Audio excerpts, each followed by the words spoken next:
Após a trágica escolha de Adão e Eva, dos nossos primeiros pais, de darem ouvidos à serpente, em detrimento à vontade de Deus, em detrimento de obedecer a Deus, a humanidade passou a ficar sujeita à morte.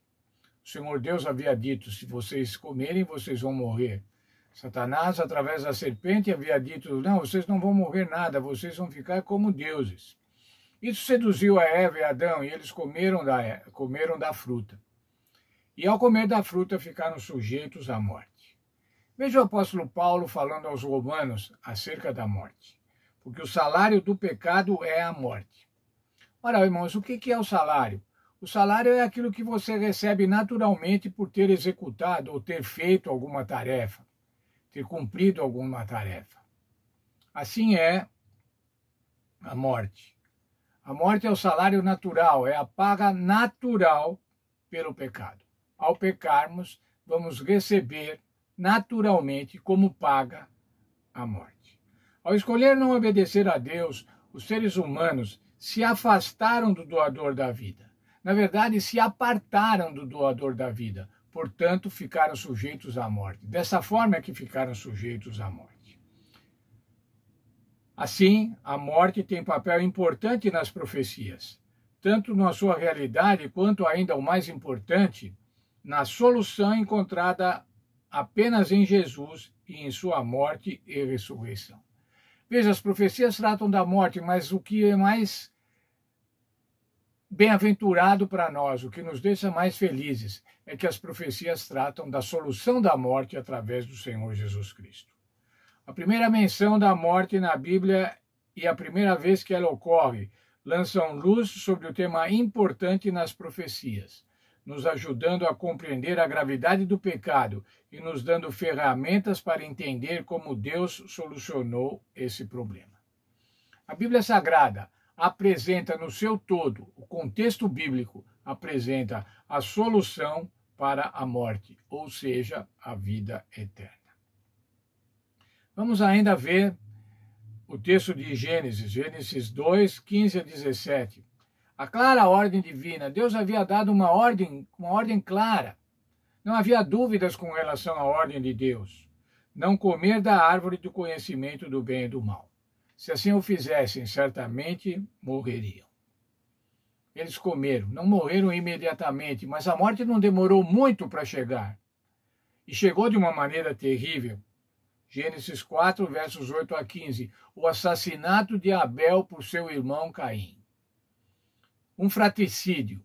Pensem como isso afetou a Adão e Eva, que não tinham visto ainda a morte de seres humanos, mas presenciaram a morte de seres humanos através da morte do seu filho, morto por outro filho.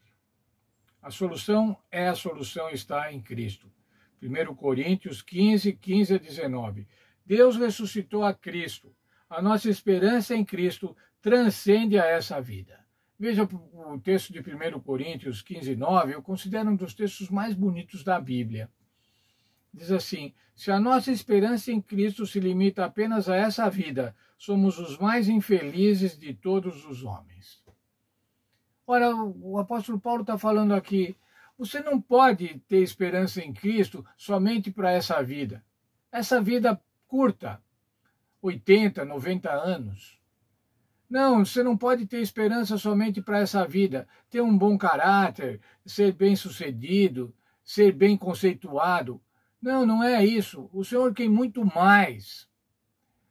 A vida que o Senhor quer dar para nós, a nossa esperança em Cristo, transcende a essa vida pequena que a gente tem aqui, por melhor que ela seja. E diz assim, então se você pensa que o Senhor Jesus resolve só essa vida, você é dos mais infelizes de todos os homens. O Senhor quer que nós tenhamos muita alegria, e essa alegria é devido à vida eterna. Apocalipse 1:18, agora o Senhor Jesus tem as chaves da morte e da sepultura. Portanto, irmãos, essa é a solução da morte é o Senhor Jesus Cristo. A morte é uma intrusa, ela não faz parte da vida. Vou ler um parágrafo da nossa lição. Alguns dizem que a morte é simplesmente parte da vida. Isso não é verdade. A morte é o oposto da vida, é a destruição da vida, é uma intrusa que nunca deveria ocorrer. Mesmo que estejamos acostumados com a morte, nosso coração protesta quando nos deparamos com ela, como se a humanidade percebesse de um modo coletivo que existe algo fundamentalmente errado com a morte. Há alguns casos de morte que ainda parecem mais trágicos, como a morte de crianças, por exemplo. Na maioria das vezes esperamos que os pais morram antes dos filhos, pois essa é a ordem natural das coisas. Contudo, a primeira morte registrada nas Escrituras vai contra o padrão normal. Antes de Adão e Eva morrerem, eles vivenciaram a tragédia da morte quando seu filho justo foi morto por um irmão ímpio. Foi uma morte especialmente injusta. Sabe, irmãos, as mortes são sempre injustas, porque as mortes não estavam no plano de Deus. As mortes são uma intrusa que vieram por conta do pecado, por conta da sedução de Satanás. Satanás que introduziu a morte ao fazer com que os nossos primeiros pais pecassem. Jesus morreu pelos ímpios, Jesus morreu pelos pecadores. Essa é a solução da morte. Romanos 5:8. Mas Deus prova o seu próprio amor para conosco pelo fato de ter Cristo morrido por nós, enquanto ainda éramos pecadores. Essa é a solução da morte, o sacrifício do Senhor Jesus Cristo. Jesus, o justo, foi morto pelos ímpios, assim como Abel. Que morte poderia ter sido mais injusta do que a de Cristo? Que paralelos vemos entre a morte de Abel e a de Cristo? Como a morte de Abel nos ajuda a entender porque Jesus possui as chaves da morte e da sepultura, e que Deus nos oferece nele. O que é que o Senhor Deus nos oferece através do Senhor Jesus Cristo?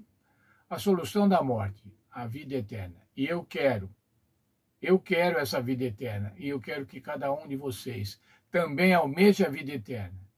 E almejando a vida eterna, aceitemos ao Senhor Jesus. Aceitemos o amor sacrificial do Senhor Jesus, que morreu por nós enquanto pecadores, para que nós tenhamos a vida eterna.